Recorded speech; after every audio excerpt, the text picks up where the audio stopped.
Ahari shaitano z'akasheshe abatezi b'Akaruru batandika kwemerera umugongo gw'umuntu yesimbireho agent otorinwe nari hacishani cyo yesimbireho.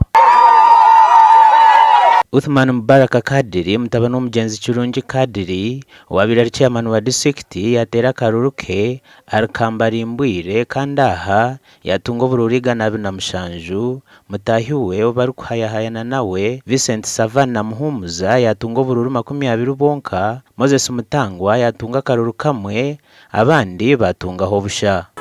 Nyino kwikiriza mbo bwe kulembezi buli rugahali ruhanga leka tuleke entekanza za ruhanga zigene maiso tukulirize yakali abantu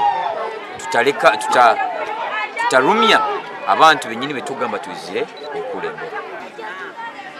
Omukasheshe Dr. Tango Doi hamwe n'ebyo kwerinda barabura abantu obutejumbiramu kavuyo.